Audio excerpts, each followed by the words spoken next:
Philosophy will clip an angel's wings, conquer all mysteries by rule and line, empty the haunted air and gnomed mine, unweave a rainbow, as it erstwhile made the tender-personed lamia melt into a shade.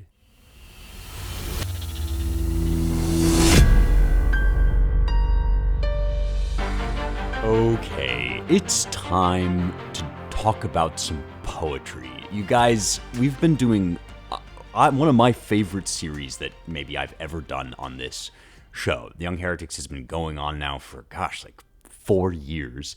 And it's been such a wild ride. We've gone through so many intellectual journeys together. We've gone down all these great rabbit holes. We're going to keep doing it. There's just no end of territory to explore. But I said at the beginning of this year that my themes, really for the whole year, were going to be two major questions. And I think they're related questions or issues. One is the relationship between science and faith, and the other is the relationship between morality and art. And I've been exploring each of these in kind of different ways through different historical periods, different sets of ideas and questions and artists and thinkers. And I've got a book coming out in August called Light of the Mind, Light of the World that kind of gathers together a lot of this stuff. A lot of the things, especially we've been talking about the last few weeks, are in this book. I will drop the pre-order link in the description of this episode if you're interested. I really think you will enjoy it. Go pre-order that. But we've really been kind of on a science kick. Like, we've been on the science and faith side of these two major issues, these questions that I'm addressing. And I've been talking about Faust and all the different versions of the Faust story that kind of get us into thinking about major modern questions that are live right now, that we're facing right now, about what the good uses of science are and the bad uses of science. I've been talking about magic as a way to think through those questions. And now we, I think, are finally ready to come to Goethe's Faust, which is in some ways the culmination of this series of thoughts. This is really going to be the pinnacle of this particular train of thought. And it's occurred to me as we've been doing all of this and going off about like the age of the universe and the telescopes that we now have to look further and further out into distant galaxies, that I was thinking, man, this is a literature podcast, right? Like, I started this to talk about Homer and stuff, and we are still in that vein urgently, essentially. And I think one thing I want to talk about today is how much art has to say, and poetry especially, has to say about these modern scientific questions that have kind of been excluded from the literary domain. We've kind of drawn this wall of separation, not so much between church and state as between science and art. But the greatest scientists and the greatest artists know that these things are all intertwined. And so questions of art and morality actually are, in some ways, the same as questions about science and faith, because both of them have to do with the place of the human soul in the universe, in relation to everything else. It's, to me, profoundly suggestive that the scientific revolution, in some ways, begins with a question about our position in the universe. The idea that the Earth was at the center of all things, the center of all the spheres, had been sort of questioned and troubled and made difficult to maintain, and then finally was just shattered by the Copernican revolution, which showed, as I've said before, not that the sun was at the center of all things, but that the physical center of all things might not even be a meaningful way of talking about this stuff, that maybe there is no meaningful way to talk about the physical center of the universe. And so the idea of where we are, even in space and time, what our place is in things, had to be radically reconceived. And we're still kind of going through the aftershocks of that, thinking about whether, in any meaningful sense, we do belong still at the center of things, even if that's not on a coordinate chart like the kind that Newton would draw. One of the major evangelical, that is ecclesiastical church objections to that idea of us, of a world made out of a grid of coordinates, is that that's actually not the nearest thing to the absolute reality. That might be a useful way of calculating certain trajectories and physical motions in the world. All of that can be good without the Newtonian idea of the universe being the last word on what reality is. And if it's not the last word, then humanity may still in some meaningful sense be at the heart of things, be at the heart of the universe. And what I've been talking about really this whole time as I've been leading into thinking about Goethe's Faust and trying to understand why he wrote this play at the end of his life as he did, I've been talking about the gradual loss of humanity from the equation, the gradual extraction of the human perspective from the mathematical equations that we use to understand the world, and more deeply, the loss of the human perspective from what we think of as reality. And in some ways, this goes way, way, way back to some of the earliest stuff we talk about, but in another way, it is deeply current and happening right now. This idea that the best way to get at the truth of things, the clearest picture of the world, is the one that gets anything that's merely human out of the equation. Sometimes this is referred to now as post-humanism or anti-humanism, but that's really a modern word for a very ancient idea. It goes back at least to Democritus, who's a figure that we've talked about before on the show, one of the ancient atomists, who has this idea, this kind of haunting saying that I've quoted before on the show, that the surface of things is by convention, that all of the colors that we see, all of the shapes and textures that we experience in life are dependent on us to experience them. They are, in some absolute sense, subjective, in the sense that they require you as a subject to experience things like brown and hardness and bitterness and taste and all of that. And so, says Democritus, that means they are by nomos, convention. In some sense, they are arbitrary. They just happen to be the case because of the creatures that we are. And in turn, the creatures that we are aren't all that important. We're not at the center of the universe. We're an accidental byproduct. Democritus wouldn't have put it quite this way, but this is basically the idea. We're an accidental byproduct of evolution that is itself just a consequence of natural, automatic processes that go on spontaneously without any mind. Just mindless atoms churning have created us, and we happen to experience the churning of atoms in a certain way, but that's not really real. It's just a fiction. It's an illusion.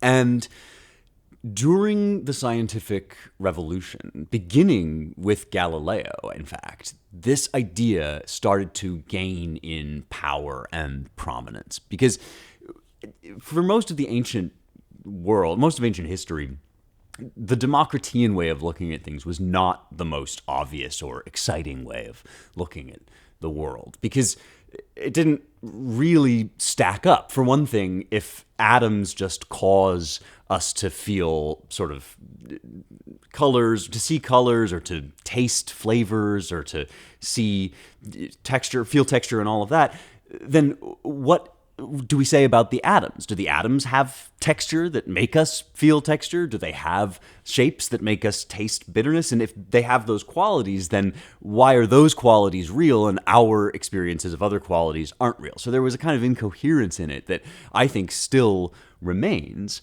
But with the scientific revolution, as mathematics started to become more and more powerful and sophisticated at explaining the world, this new version of the Democritean idea started to come up to the surface, which was basically that if something could be counted and measured, then it was just sheer number with no qualities at all. So if an object has mass, for instance, or if it has a particular position in space, then Galileo says that's real. That's, the underlying bedrock of truth, because it would be there even if we weren't looking at it. Numbers don't depend on our perception or our experience or the qualitative, subjective nature of our existence, right? They're just out there in the world. And in some ways, this was a very Platonic idea that numbers, even if we have to sort of use our monkey brains to picture them, and we have to think about one orange or two oranges. The quality of one or two is really just this kind of pure absolute with no color, no texture, no shape, no position or anything. And so these quantitative facts about the world, Galileo thought, were the bedrock of philosophy. So philosophy is written in the language of mathematics, triangles, circles, geometry.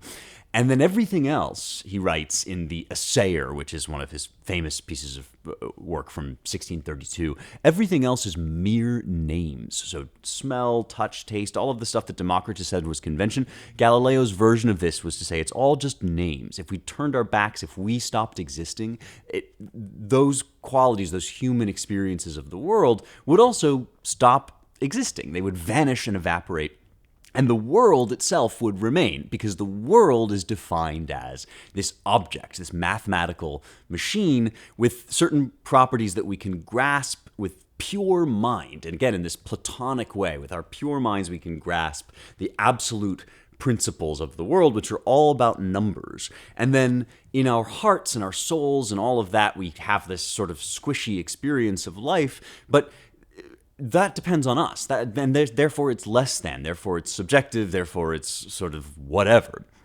And if you cleared humanity out of the way, you could finally get a real, true picture of what's exactly there. And this is very closely associated with what I've been calling the God's eye view of the world. Because in this set of ideas, even if it's not made explicit, although sometimes it is made explicit, God sees the world in this kind of purely numeric, cut and dry way that can be quantified and measured up and positioned and all of that. And we, because we are human beings with the capacity for reason, maybe we have a little bit of access to that God's eye view of things, but it's always corrupted. It's always kind of muddied with our merely human, physical, embodied experience that just comes out of, again, wouldn't have yet put it this way, but now we would say our ape brains, right? The fact that we happen also to be these creatures of mud and flesh. And we could just get all of that out of the way, get the subjective out of the way, and then the objective reality would be there for us to touch and feel. And this distinction eventually becomes the distinction between primary and secondary qualities. People like Descartes and Thomas Hobbes write about this a lot, and you get this in some of the philosophers, kind of the Enlightenment and the scientific revolution, that primary qualities are the numbers. They're really quantities. They're really things you can count and measure up. And then secondary qualities are the mere names or the conventions or the humanity or whatever. And it's all just kind of falderall.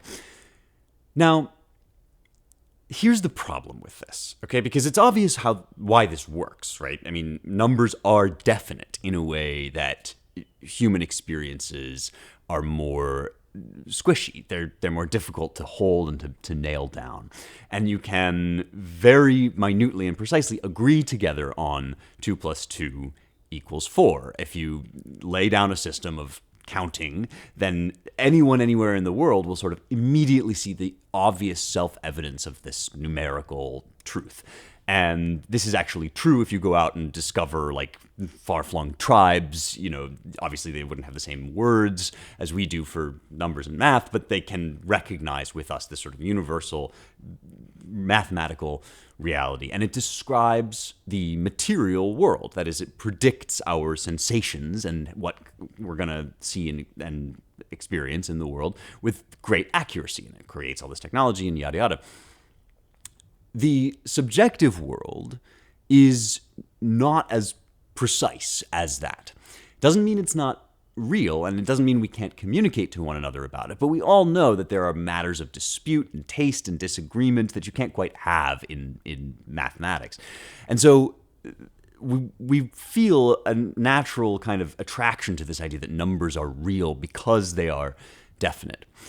The problem is everything about the world that matters is subjective. And when I use that word, sometimes people think I'm saying arbitrary, because now, as part of this development in the history of thought, we've basically been conditioned to hear the word subjective and think, well, that's just whatever, right? Like subjectively, you think the sunset is beautiful, but maybe I think it looks like garbage, right?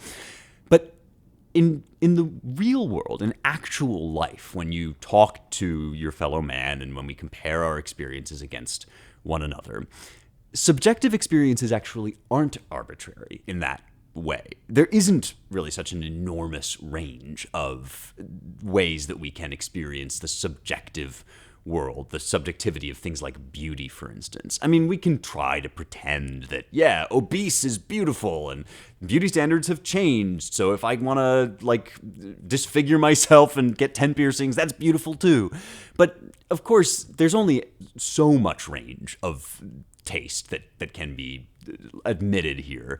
And we know that we're lying to ourselves when we say things like, oh, this gargantuanly fat person is just as beautiful as Margot Robbie, right? This is plainly self-deception, and everybody knows this except for, like, totally brainwormed online weirdos. So there is not actually a totally arbitrary, like, empty space where we just layer on our subjective impressions. There is a range of human beings in the world, subjects in the world, to perceive the world, but we do perceive the same world. And in that world, we perceive not just numbers and not just measurable quantities, but also beauty and love and desire. And if we couldn't talk about these things, if we didn't have some shared experience of them, then those words would mean nothing, and art and poetry would be a totally private experience. And this is why the artists have something to say in this conversation about science, because art is, in some sense, the proof that the purely scientistic, objectivist view of the world is wrong, is missing something. The fact that we are able to share and communicate experiences of beauty to one another through art, by embodying our subjective experiences and communicating them to each other, shows that Galileo was wrong about this. And so, in some sense, was Descartes. Democritus definitely was. That the subjective experience we have of the world is not just an arbitrary fiction. And if it were, then the whole project would be destroyed. The whole scientific project would have the rug pulled out from under it anyway, because there's no point in doing science. We feel inspired to do science. Why? Because we want human life to be sustained and increased and made better. Why do we want that? Because human life is good. What is good? It's a subjective experience of the world. That is, it depends upon us as subjects to experience it. And if that's totally arbitrary, then sure, go on and, like, burn the world down with your nuclear weapons or whatever. But if that's the case, then really the whole thing is just a nihilist enterprise. But we know it's not arbitrary, and the reason we know it's not arbitrary is through art, and especially, I think, through poetry, through the language that we use to convey our innermost and most intangible sentiments. And so I know that poetry can be difficult for people, and it is dense. Poetry is meant to be packed, laden with meaning. And anytime I talk about, Homer or Keats, whom I read at the top of the show, I hear people say, I just can't get into this stuff. And I totally understand that, and I totally get it. But one reason why I've spent so much time talking about all this subjective versus objective stuff is so you can grasp, first of all, why poetry is there at all, what poetry is there to do. It's there to let you know that you are not alone, and that the experience you have of a lovely sunrise or of falling in love, that's not just an accident of chemicals. It's not totally unique to you, even though you are the one who inescapably, you are feeling it right now. But you're not the only person that's ever felt that, and that thing that you're feeling is not an illusion. And without poetry, without getting that across somehow in language or art or symbolism, we couldn't know that that was real, just as real as the stuff we measure in numbers and quantify. And so now that we've been talking about all of this stuff, we're kind of in a position, I think, to understand why poetry matters so much, why it still matters, and especially, I think, the poetry that we're talking about now as we approach Goethe's Faust, and that is the poetry of the Romantic era.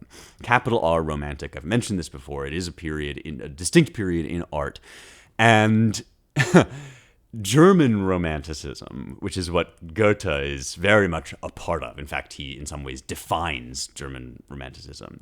German Romanticism is like difficulty level extreme. If you can open a book of German Romantic poetry and immediately find it lucid and clear, well, then maybe you should be hosting this show, because I personally find a lot of it extraordinarily abstruse, and Faust is no exception. So it's sort of, a tall ask when poetry itself is already kind of out of fashion to dive right into this enormous two-part play, which was the final act of this great man who lived an enormous life, met Napoleon, worked in the government, did all these things, and now gave us this crazy, really just bananas in some ways, interpretation of one of the core German folk legends, which is the story of Faust, the sorcerer who sells his soul to the devil to get knowledge.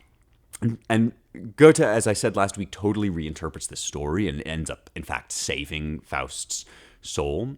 And I want to get into why that is, but in order to do that, I just want to talk a little bit about what Romanticism is, because we can best, I think, understand Romanticism and Romantic poetry as a reaction precisely against this sort of objectivist, scientistic view of the world that emerged out of the scientific revolution, that is not necessitated by anything that Newton discovered or Galileo or any of these guys, but that some of them, like Galileo, did say the world is numbers, basically.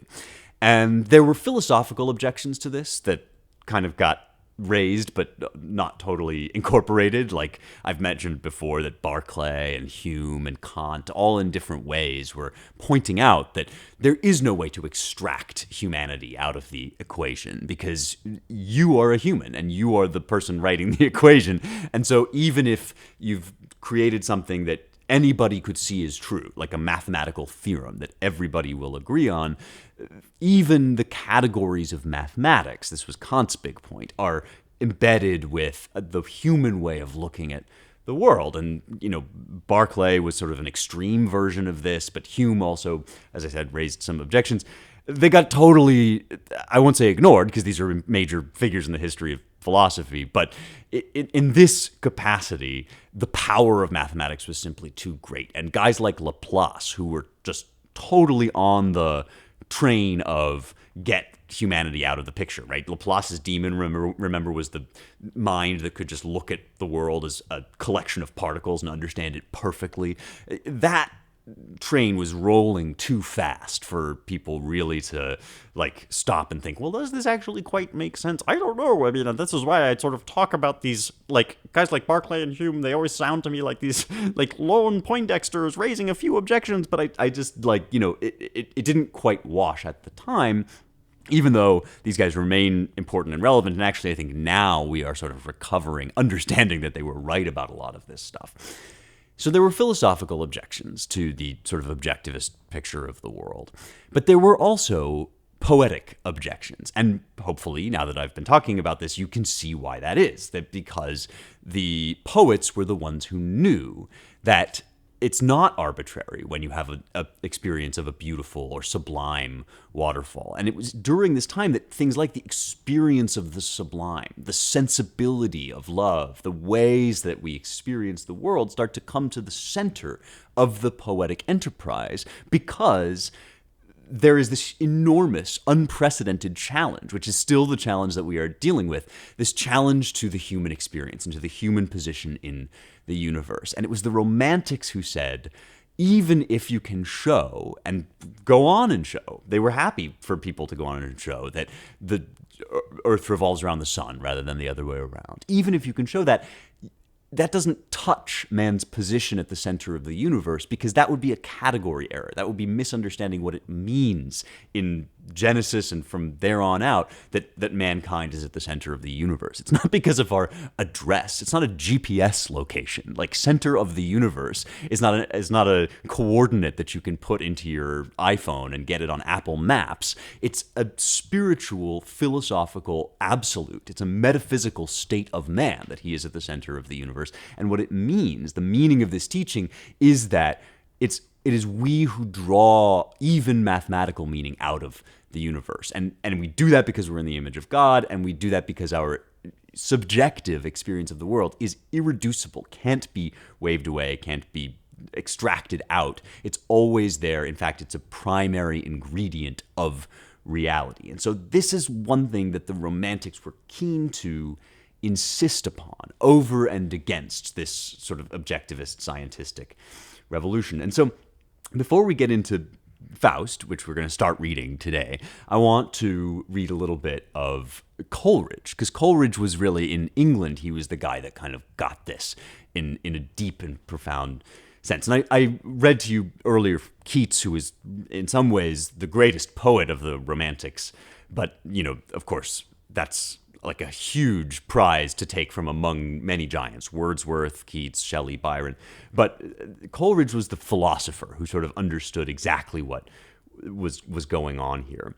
And he wrote an ode called Dejection, an ode, which will tell you a little bit about the kind of guy Coleridge was.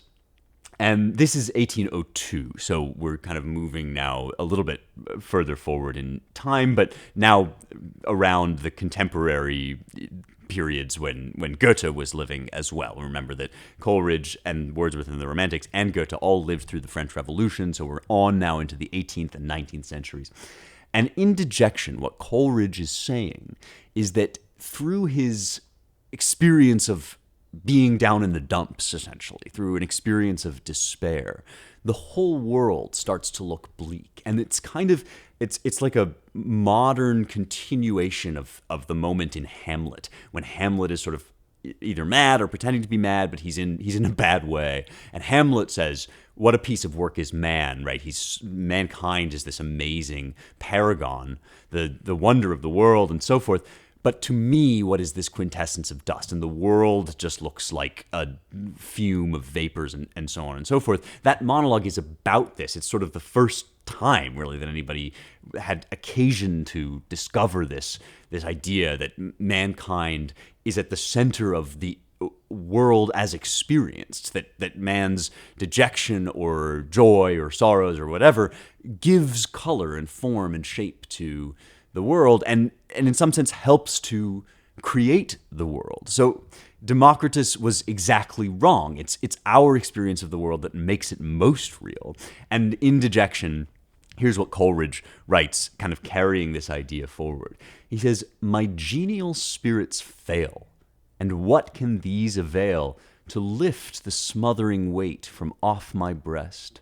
It were a vain endeavor, though I should gaze forever on that green light that lingers in the west.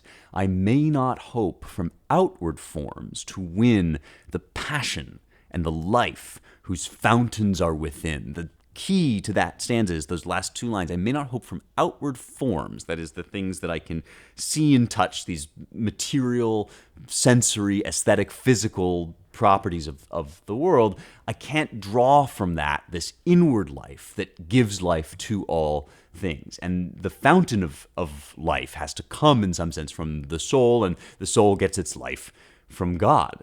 He goes on, he says, "We receive but what we give, and in our life alone does nature live. Ours is her wedding garment, ours her shroud, and would we aught behold of higher worth than that inanimate, cold world allowed to the poor, loveless, ever anxious crowd?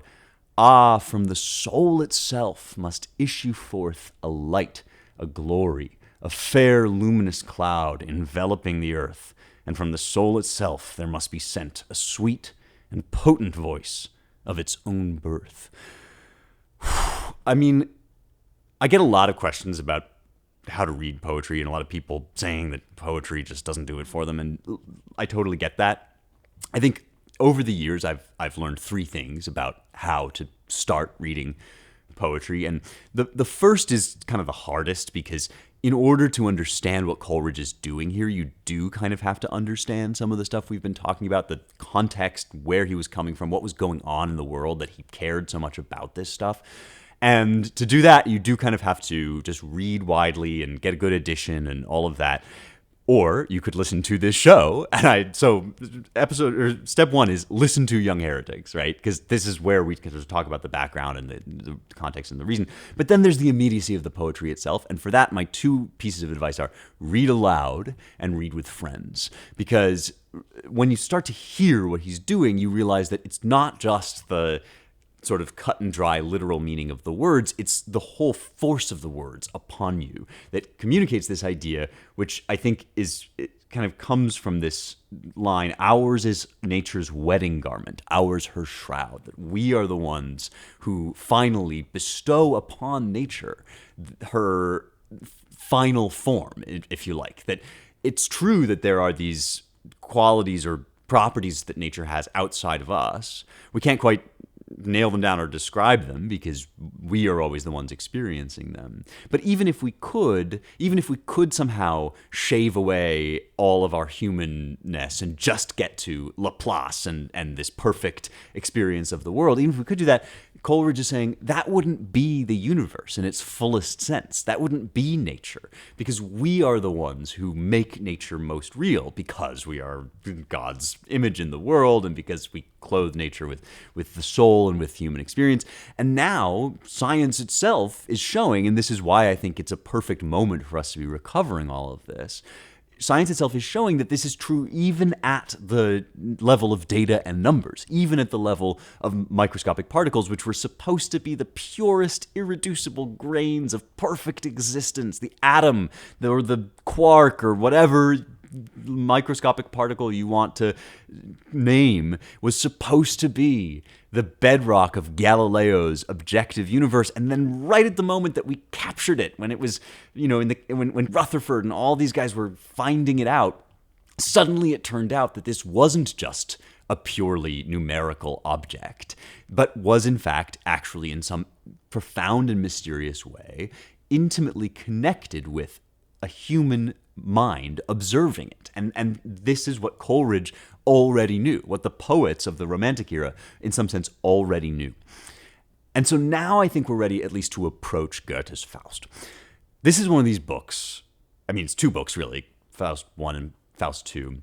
He worked on it for decades, throughout the end of his life. And there was something called an Urfaust, which was sort of this early version that then got transformed finally into these two enormous parts of the story, one of which, the second part, was published posthumously after Goethe died.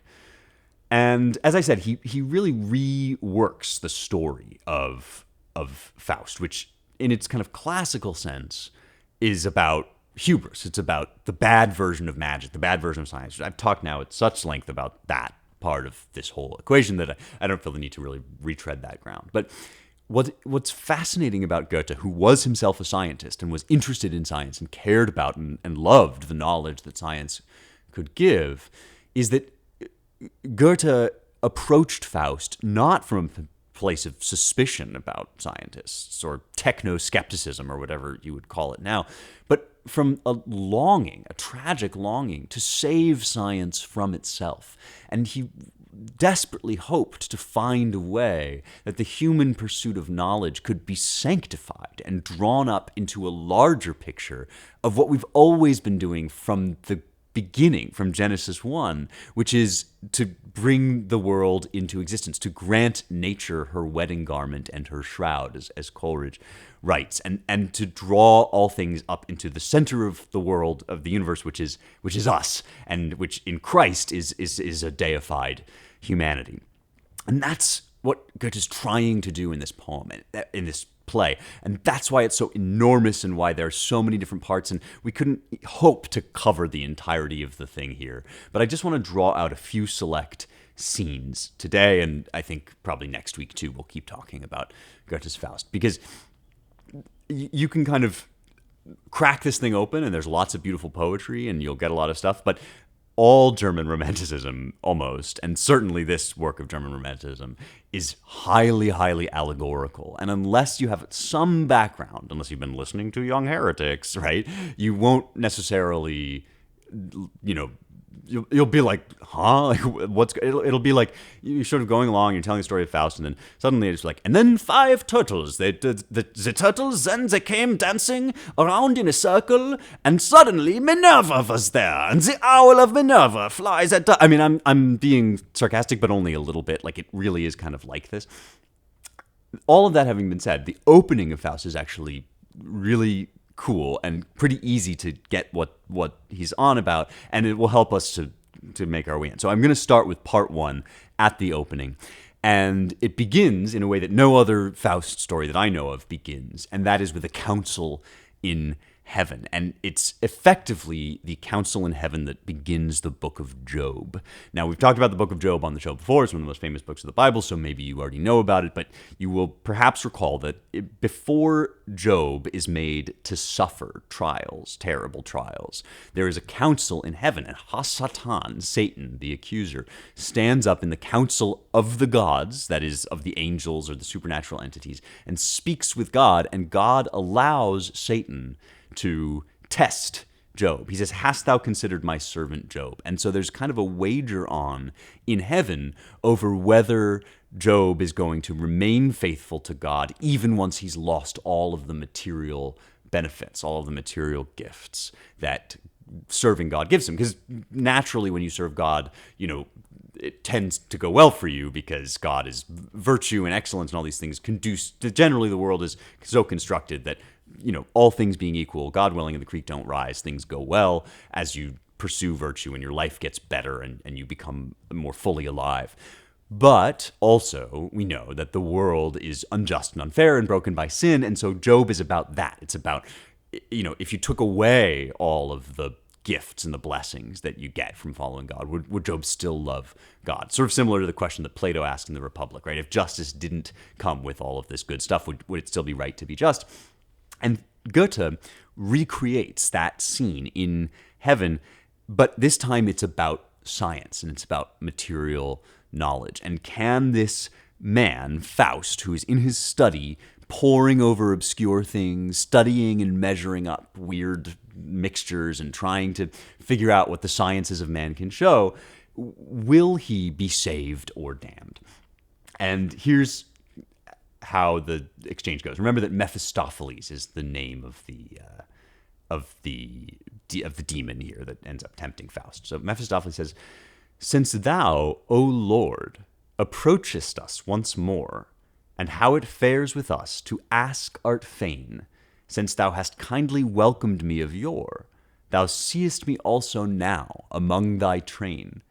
Excuse me, fine harangues I cannot make." He's saying, I have no earthly eloquence or angelic eloquence.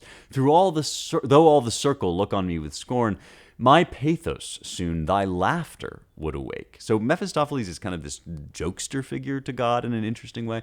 He says, "Hadst thou the laughing mood not long forsworn," if you weren't such a tightwad, "of suns and worlds I nothing have to say." That is, of all the heavens and space and outer space and all the many, many cosmic creations of God, I see alone mankind's self-torturing pains. The little world God still the self-same stamp retains. That's an amazing, a beautiful little translation of an amazing line. The little world God, that is this microcosm of God's spirit embodied in the world and the soul, still the self-same stamp retains and is as wondrous now as on the primal day. We still have the image of God, even if it's marred, we still have the image of God in us, and we are still trying to do what we're tasked with doing, to do our job, which is to live at the center of creation and give it life and form and meaning. As is wondrous now as in the primal day, better he might have fared, poor wight, hadst thou not given him a gleam of heavenly light. Reason he names it, and doth so use it, than brutes more brutish still to grow. So here's the gambit. Here's the way that Goethe views the problem of science and the problem of Faust and the whole story, that we have this shard of divine wisdom in us, which makes us the center of the universe and makes nature incomplete without us, and all the stuff that Coleridge and the English Romantics were talking about. But we use it in this evil way, and it would be better for us if we didn't have it, if we could just go back to Eden, if we could get rid of the elevated position that we happen to have, which is in some ways kind of a version of the offer that post-humanism and anti-humanism and democratianism and whatever you want to call it, objectivism, scientism, all of these things offer us that temptation to just recede, to just melt finally back into oblivion and get our human predicament out of the way and let the world carry on as a machine, maybe become part of the machine, maybe become cyborgs, maybe update our minds so that we're just lines of code and we can happily exist in this perfectly ordered universe. And that's what Mephistopheles is saying. This play is really about that in a fascinating way. He's saying it would be better if he could just get rid of all of this. With deference to your grace, he seems to me like any long-legged grasshopper to be, which ever flies in flying springs, and in the grass its ancient ditty sings. Would he but always in the grass repose, in every heap of dung he thrusts his nose. So Mephistopheles challenges God by saying, you've made man, you've tortured man, you've put him in this tormenting position of having divine knowledge, but no right way of using it. And he's constantly chasing up these obscure, and the scientists of Goethe's day, including Goethe himself, were always like dissecting things and looking at frogs and trying to figure out all these obscure things. And so here's God. The Lord says, knowst thou my servant, Faust? Mephistopheles, the doctor? The Lord, right. Mephistopheles, he serves thee truly in a wondrous fashion. Poor fool. Now, by the way, knowst thou my servant. That's the line from Job. Knowst thou my servant Job. So this is Faust as Job. And you can see why, right? The suffering servant, the one who is just tormented by his own sort of half-understood virtue. Poor fool, says Mephistopheles, his food and drink are not of earth. An inward impulse hurries him afar. Himself half conscious of his frenzied mood, half conscious of his frenzied mood. From heaven claimeth he the fairest star, and from the earth craves every highest good, and all that's near and all that's far fails to allay the tumult in his blood. So, right, Faust is this ravenous intellectual. He wants to know things. And unlike sort of our more crude anti-scientists, unlike some of the people that are just like, well, cancel all of it, Mephistopheles is kind of the, like, he's both anti-science and also kind of an anti-human accelerationist, right? He thinks that science is just a waste of time, that mankind isn't strong enough to carry the burden of knowledge. And so therefore he thinks, why not just get rid of this strange creature called man altogether? Why not surpass it and go beyond it? God says, on the other hand, though in perplexity he serves me now, I soon will lead him where more light appears. So Goethe is hoping through this play to show that mankind can get beyond these growing pains, that its trajectory leads through the scientific revolution, through the Enlightenment, and on beyond into a higher form of capital R romantic understanding, wisdom about the world. Though in perplexity he serves me now, I soon will lead him where more light appears. When buds the sapling, doth the gardener know that flowers and fruit will deck the coming years. That's the competition between basically heaven and hell that's being waged for Faust. It's very different than the one in Marlowe, which is more about submission and repentance and free will. We've talked about that already. Now it's about whether humanity can weather the stormy seas that it finds itself on. And the whole play, for all of its many different twists and turns, is all about that. It's actually a brilliant take, if you like, on the story once you understand what Goethe is on about, and once you can kind of like learn to go along and get along with the highfalutin poetry and with all the allegory and all this stuff. At the core of it, there is this retelling of the Job story. And Goethe, in part one, sort of shows us the temptation, shows us, because as in Job and as in the Faust story generally, God allows Mephistopheles to tempt Faust because Faust is still on Earth, and while we're on Earth, we have free will, and while we have free will, we can be tempted, and all of that, so on and so forth. And so he goes down, and they have this interaction that sort of mimics the usual story of things, and then it really like goes wild, and there's a million different kind of, it's almost picaresque, a million different adventures that Faust has. Importantly, at one point he impregnates and seduces and ruins this woman Gretchen, who ends up dying in part one. And confusingly, she's called both Gretchen and Marguerite, which are these sort of two different ways of saying the same name. And in Urfaust, in the original version of Faust, Gretchen is condemned. She's damned. But in Faust #1, Gretchen is saved. We learn that she's been redeemed. And this becomes incredibly important in Faust 2, which is really what I want to turn to now, because there is sort of a lot of stuff here that we're going to skip over. And if you want, you should go read the whole thing. But we are focusing here on this question, remember, about the place of humanity in the world and whether humankind can recover its position at the center of the universe. And so in Faust 2, what we get is a series kind of vignettes.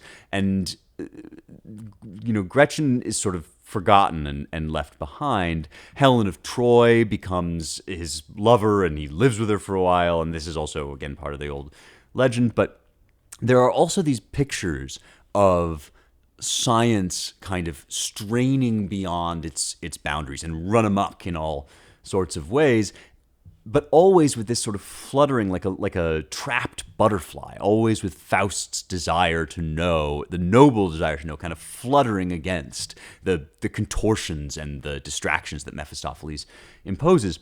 And so I just want to read this one monologue from part 2, because it's crucial to everything we've been talking about, and we'll kind of get you back to thinking about how this poem works. You remember last week we talked about color theory and the dress, and whether the dress is blue or white and all of this, and Goethe's idea that Newton was wrong. And this is why I read Keats at the beginning, because the English Romantics were also very concerned with and upset about this thing that Newton had discovered, which is that you could divide white light up into the rainbow, essentially. And Keats felt that this was unpoetic. Many of the Romantics agreed with him about this. They had a famous dinner where they kind of talked about it, and they drank famously a toast, Newton's health and confusion to mathematics. In other words, go on and discover your facts, but let mathematics never be fully resolved on all the ultimate questions, because it's really poetry that resolves the ultimate questions. And Goethe had a version of this in his color theory, where he said it's impossible to argue that the reality of white light is its component parts, because the reality of white is the human experience of white, just as the reality of red is the human experience. And he was determined to preserve that. And that comes up again in Faust. And this is one of the moments when Faust kind of glimpses, he's watching the sunrise, and he kind of glimpses this truth about the world. He says, "The strengthening resolution in me that strives forever towards highest being. Gaze upward, the vast mountain heights already with the solemn hour resound. They are the first to enjoy the eternal light that later for us will work its way below." So there is this light that comes from God. Obviously, the sun is always sort of the physical manifestation or representation of God's light, and nature receives it. The world and the heavens beyond receive it, but in a manner that we can't fathom, that sort of would correspond in mathematics to the Schrödinger wave equation or to Heisenberg's uncertainty principle, the things that we can, by our nature, not access, nature unclothed beyond us, beyond our experience. But we will then receive the eternal light later that works its way below. And so it's this image of the sun rising over the mountains and light that has always been there, now making its way to us, that later for us will work its way below. Now to the sloping alpine meadows bright, it gives a fresh clarity, a newer glow. So the light bestows upon nature something for us too. And step by step it reaches us down here. It blazes out. Already blinded though I turn away, my eyesight wounded, pierced. So we can't look directly on the sun. This is something that Plato grapples with in the cave as well, right?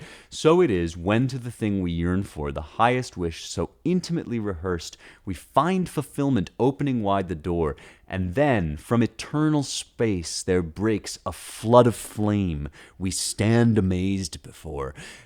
This is a motif in the play. Faust is routinely kind of represented as the dog that caught up to the mail truck, right? When first he encounters the dark spirits, one of the things that they say to him is, "You've been looking for us this whole time, right? You were trying to find the powers that move this world. And now that we're here, you stand aghast and amazed. And this is true. And he sort of recoils from them. And so he has this kind of awe and fear, but also, like us, like mankind, wants to get to highest things. And even good things have this quality that we can't look directly on them. We have to kind of experience them indirectly. A sea of fire consumes us, and such fire. Love is it then, or hate? This fierce embrace, the joy and pain of alternating pyres, so that, gazing back to earth again, we seek to veil ourselves in youth's desire. So we don't really want, now that we've seen what the universe is, how vast it is, and how solemn and high our position is in the world, that, as Coleridge says, in some sense, the glory, the beauty of the world depends on us. We want to retreat. We want to run away into Eden or into annihilation and oblivion. We want to stop being human and just let the machines figure it out for us. All of those impulses are attempts to escape from this almost unbearable responsibility of being the image of God in the world and bestowing the world with its form, with its color and light, with its meaning. And it's true that we can't do that alone. This is what Coleridge was realizing, that the individual soul in itself, although it is urgently, inescapably important, although it's indispensable for the equation of reality, it's not sufficient. The individual is necessary but not sufficient for making the world light up. And sometimes we find in ourselves only dejection and emptiness, and then we have to turn to some higher stream. And unless we can turn to a mind outside of space and time that is not simply the demon of Laplace, that is not just this sort of severe mathematical mind, but is in some ways the brother of our mind, or the father, even better, of our mind. Unless we can find in the universe some answering source of human love and light and experience, then we will, in fact, fall into dejection, and the world will lose all of its color. And this is what Faust is grappling with, that what we have to call upon is a power so great and fearsome that it's almost terrifying, and yet it's the only source from which our soul can receive the light that it will then reflect onto nature. It's a staggeringly brilliant monologue. I know that I've been kind of down on German Romanticism, and I've been talking about how big and complicated this play is, and I've been trying to kind of work our way into it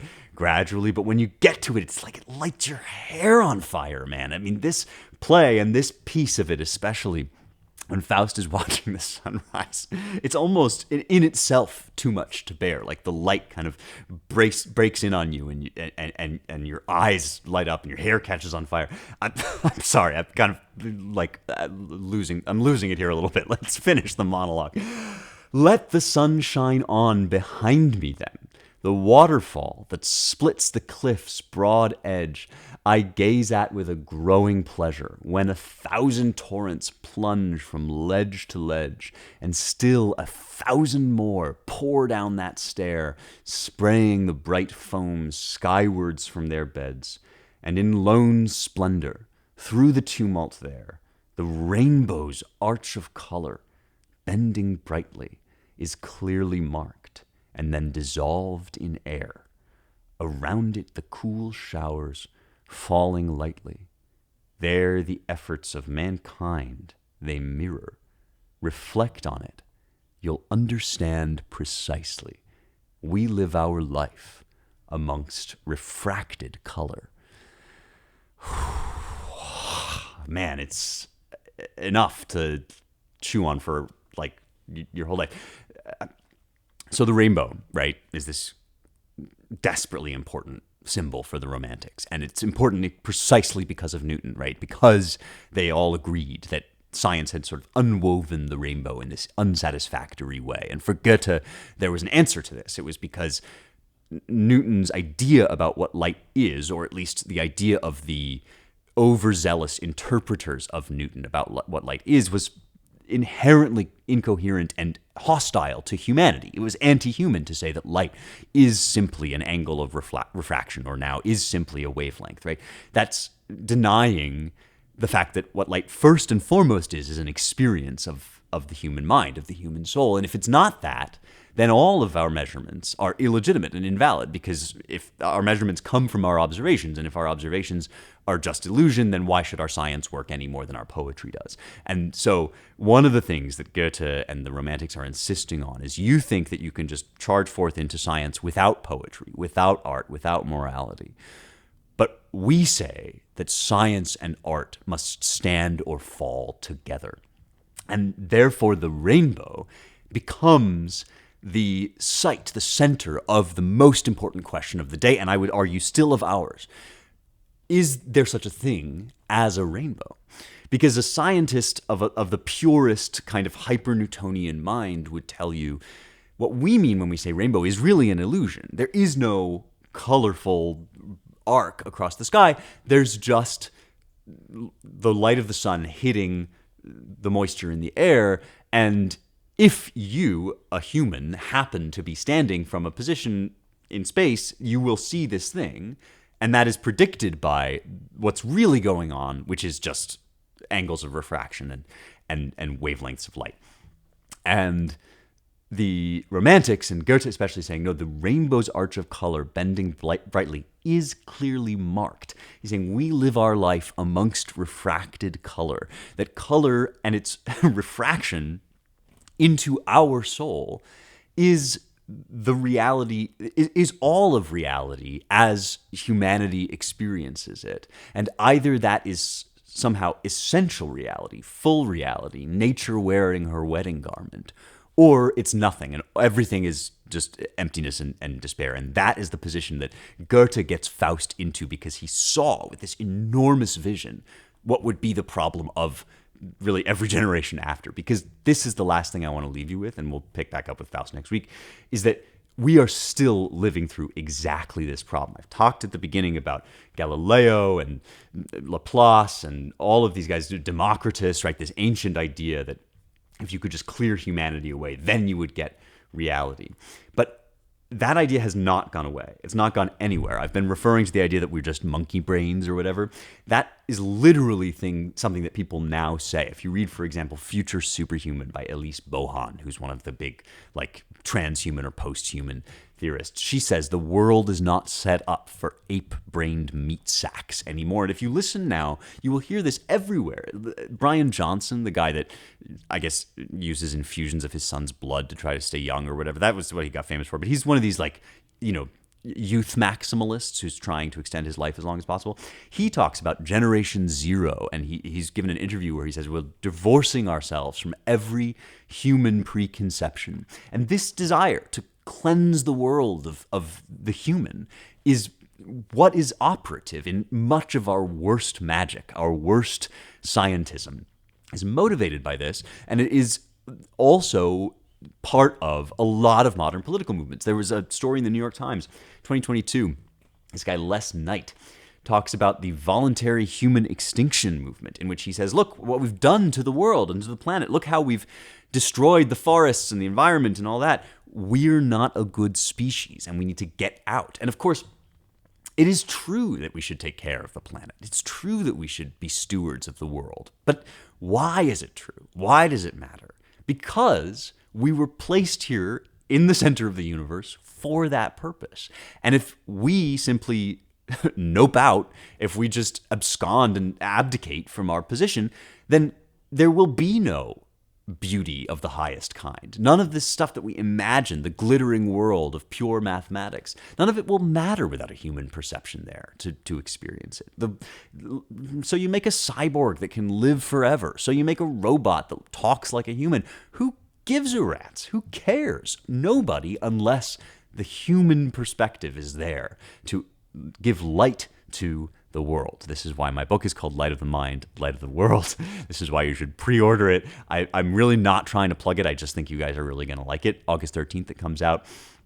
This is the problem, the issue of our times. Faust is there to help us figure it out, but we are confronted with it now. This whole idea that we're going to live in a post-human or ex-human or anti-human world is the idea of Goethe's Mephistopheles. It is a terrible error. It is a terrible mistake, and it represents not actually a progressive march forward into the future, but a retreat away from our God-given responsibility and birthright as stewards of the world and as co-creators of existence whose minds give life to the world.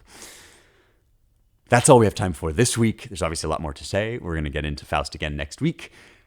I have a few orders of business to cover with you. First of all, my new segment, I Maked This, where I like to talk about something besides the podcast that you would enjoy. I've already mentioned my book, which will be linked in the show notes. But I also want to tell you about one other thing that you may, I think, really enjoy, and that is my review of the TV show, The Three-Body Problem, on Netflix. I've been talking about this show and the books that it's based on quite a bit on this podcast, and I know I have some listeners that are interested, that have been watching the show, and I, in doing research to write this review, learned a lot about Liu Cixin and the whole kind of sci-fi world in China that I think you'll find really interesting. And it's an essay about this post-human or anti-human movement, the idea that it would be better if we weren't around. And so I think you will really enjoy this piece. It's at Law and Liberty, which is a great website. Just go to, I'll link to it in the show, or just go to lawliberty.org and check out my review. It's called China's Three-Body Problem and Ours. And turns out there's a lot to say about how Liu Cixin, is really dramatizing the desire to get away from our humanity. And he was very prescient about it because the book came out in 2006. And it wasn't until really now that the full scope of what he was seeing and describing kind of started to make sense. So if you want to understand the stories more deeply, I think that review will help. I Maked This, Three-Body Problem, the Chinese Three-Body Problem, and Ours. And now to the mailbag. So mailbag questions come to me through a variety of means, but primarily through my Substack, which is rejoiceevermore.substack.com. That will also be in the show description, the links to click on there and subscribe. I take questions only from subscribers, although you can be a free subscriber or a paid subscriber to ask me a question. You can email me or you can drop it in the DMs, which is where I get this question today from Nick. He says, "Hi Spencer, what do you think about the difference between coincidence, completely natural, without God's influence, and events that are directly affected by God? Is there a mix of both? I was taught that God holds the whole world in his hands, but how does God influence the world? This is an issue when I try to praise God for doing something wonderful in my life, like finding a good job or getting an unusually good cup of coffee. But could I read too much into a good thing, like a good cup of coffee?" So I think this is a really smart question, and it comes from something I was talking about on the show earlier when I was talking about atoms and providence, whether the world is just sort of a random flux of material objects or whether there's some kind of conscious intention behind the totality of things. And the Stoics believed that there was kind of a conscious intention, but they thought that it was absolutely fated, that the mind that made the world was also the full extent of the world, and that there was nothing outside of this world or beyond nature. And so everything was kind of locked for them into a set pattern. And so in that sense, there's kind of a problem because there is no way for anything to be different than it is. And so why would you give thanks for an event? Because it's just all bound to happen the way that it happens. So the question that Nick is kind of asking is, are Christians locked into the same problem? Because God knows everything that's going to happen. Yes, we believe he's endowed us with free will, but he also knows what we're going to choose. And also we want to be able, as Christians, if we're praying, we want to be able to discern the action of God in our lives. And I've sort of tangled with this too. One book that I've found very helpful in the process that you might like is a book called A Severe Mercy. And in that book, which is a book written by a friend of C.S. Lewis's, he quotes some of C.S. Lewis's thoughts, which you can also find in the book Miracles, about providence and divine intervention. And I think, Nick, that we can make a distinction between two kinds of event, but I don't think it's a distinction between events where God is acting and events where God is not acting. because God is active everywhere at every point in creation. And in the total act of creation, he foresaw everything that would ever happen, including the interlocking of the laws of nature, including the free choice that I do believe it's philosophically coherent to assert that we have. But even so, he saw that and created the world with that in mind. And so everything that happens in some sense, if not with his active participation, because there's evil that he doesn't participate in, but certainly with his assent and as part of his larger plan. And so we can hold God, I think, on the hook for all of that. But there is a distinction to be made between things that happen in the natural course of things, that is, stuff that we can fit into a system of prediction and patterning, versus what I would call miracles, genuine bona fide miracles, which are portents and signs that break into that system from outside. And this is why we're not Stoics, is because we believe God, although he has created nature and although he is present and active everywhere in nature, we also believe he's bigger than nature, outside of nature. And so it is possible for miracles to happen, for example, the resurrection, where what normally occurs gets abolished or inverted or called off, canceled. In miracles, nature is canceled. And that's kind of what we're wrestling with here, I think. One of the things that C.S. Lewis says is that, if you pray and then you walk outside and there's a rainbow, or I actually had a listener just email me to say that they were listening to my talking about a rainbow and then they passed some kid's chalk drawing of a rainbow. Of course, the kid didn't know that you were going to be listening to that. And the kid didn't draw the rainbow so that you could have your meditations confirmed. But God knew that the kid would be drawing that rainbow. He knew that you would be listening to my show. He knew that you would be moving at that particular point. And so every moment has that kind of care and intention behind it. And so Lewis says you can't make that distinction anymore between just your own digestive system and the act of God, because God made your digestive system in the same way that he made your reason, in the same way that he made the stars.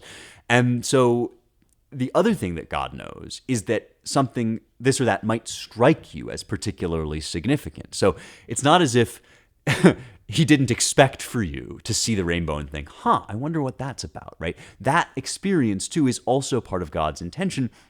And if God means for you to understand it, the understanding will be crystal clear. And if he means for you to puzzle over it, then that puzzling is part of your journey. That's blessed and sanctified that you would think about it.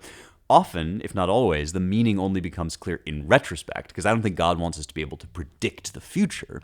But I do think that he knows that we will see his hand at work, and that the allegorical significance of our experience is not lost on him. If it's not lost on you, it's not lost on God. So when you see somebody walk past you with a t-shirt that just says exactly the thing that you were just thinking, it's not impossible, even though that happens in a totally natural way, or the cup of coffee that you get that's really good there's totally natural explanation for it. That's not the distinction that Christians need to make. We don't need to say this naturally happened, therefore it can't be of God. God made nature. Nature is God's. But I do think that there's a difference between that and, wow, the heavens have opened and the sun stopped moving. And I think those are actually relatively rare, and they have to do only with things that God can only accomplish through supernatural intervention into nature.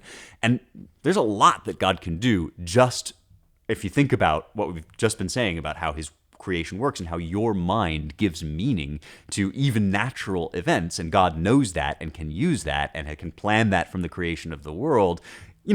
It's pretty rare that he would then need to tinker with the workings of stuff.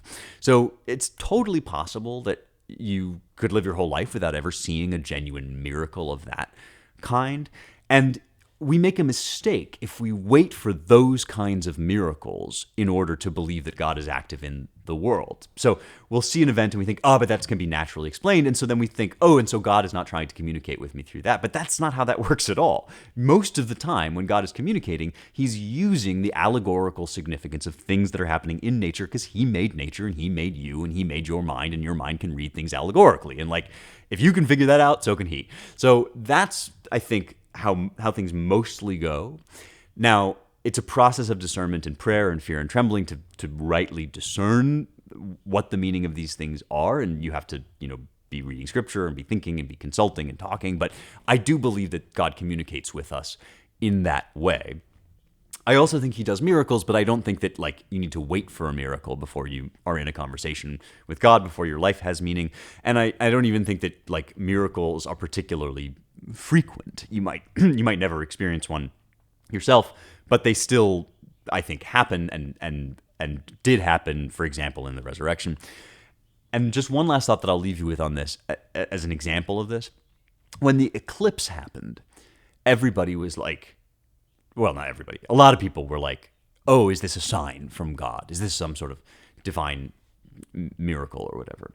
But what's really interesting to me is that although eclipses were often interpreted as divine intervention in the ancient world, the Bible actually almost never, if ever, talks about eclipses specifically as divine intervention. In the end of the world, it's always said, oh, the sun and the moon shall go black, but so shall the stars at the same time, which is not a description of an eclipse. That's not what we experience in an eclipse, because the Bible, the authors of the Bible, or the God who inspired the authors of the Bible, knows that eclipses happen in the natural course of things. And Genesis represents the stars as charting out markers of seasons and regular patterns of motion. And so the Bible doesn't view eclipses as in any way supernatural in that sense, even though they may have significance for you, even though there might be a conjunction of the heavenly motions in such a way as to have significance. It's unlikely that the eclipse is going to tell you when the world is going to end, because the end of the world is an intervention, an arrest of the patterns of nature. And I think that as Christians, as believers, we can both say things are happening most of the time totally naturally according to laws that are rational and understandable and can enable us to predict things, and everything is charged with meaning and significance, and God intends it for it to be that way, and he intends for you to be in conversation with him, interpreting the signs of the world.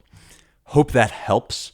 That's how I've come to think of it anyway, and I will look forward to more questions. Sign up for my Substack. Please rate the show 5 stars, all that good stuff. Let people know about it. We'll be back next week with more truth, beauty, and the stuff that matters.